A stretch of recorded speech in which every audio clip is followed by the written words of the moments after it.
Okay, so in this video I want to show you how to insert a screenshot as a figure to illustrate your document. So in this piece of work I'm talking about placing an endotracheal tube in a foal.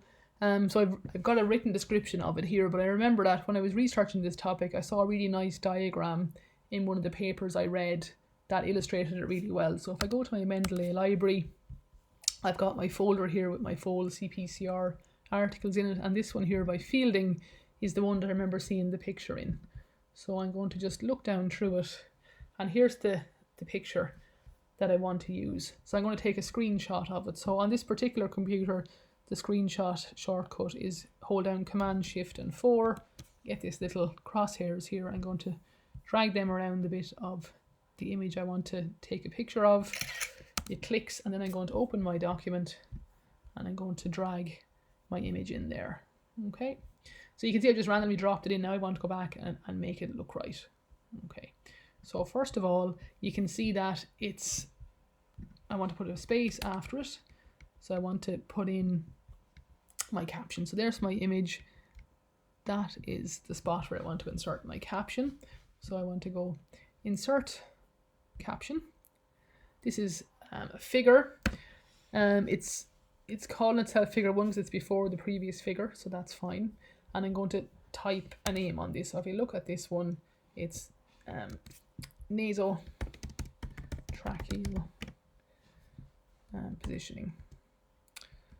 Actually, I'm going to call it positioning for nasotracheal intubation. So put some sort of a caption that explains to your reader.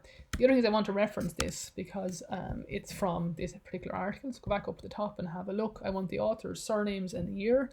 So it's Fielding and Magdesian.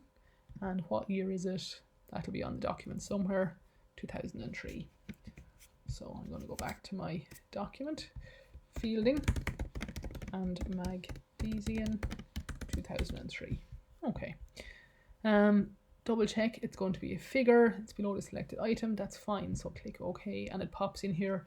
In my previous video, remember I'd made these bigger, so it's showing up as a suitable size, so that's grand. Okay, however, you can see now I have this kind of random gap at the bottom of the page. So looking at this, I want to rearrange this to make it look better. So I'm going to take this table, which we'll work on shortly, I'm going to move that back up here and see if I do that and put my one line between paragraphs, does this come up onto this page? No, it's still down there. So what I'm going to do is I'm going to take this paragraph out. Great, now it's popped onto the page and now I can put my next paragraph down there. Okay, and now I want to put in a cross-reference for this illustration to indicate to my reader at what point in the text they should look at it. Okay, so this is a diagram of how to place a nasotracheal tube. I think it would make sense for me to put it in here at the end of this sentence.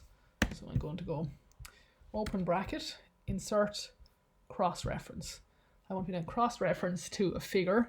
I only want the label and number, and I've got my two figures in here now. So it's the first one, it's positioning for nasotracheal intubation. So insert that and close.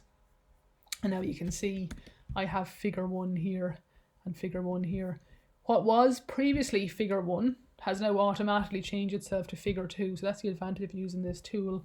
And likewise, if we look at the figure 2 cross-reference in the text, we'll check that should have changed itself too. So figure 2, there it is under the caption. And then if I go back to the previous one, it should be showing up as figure 2 as well. Okay. So did I put a cross-reference in for that? So there it is. It hasn't updated. I'm going to click on it. And what you can do is, on a Mac, it's Option and left click. On a mouse, on a PC, it's right click, or press Control and click, and you get this option, Update Field. Click that, and now it's updated itself to figure 2. So it should automatically update. If it doesn't, you can tell it to. Okay. I also find it's handy to use the search box here to quickly flick through your document to check figure 1, figure 2, figure 3, are they all in the right place? Okay, so that's how to insert a new image and put in a caption and cross-reference for it and have all the pieces update. You can see as well, it automatically inserted itself to fit the space available to it.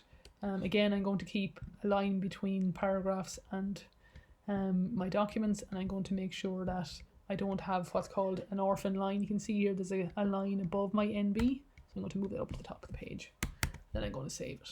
Okay, so now I have my illustration in and the document is starting to come together.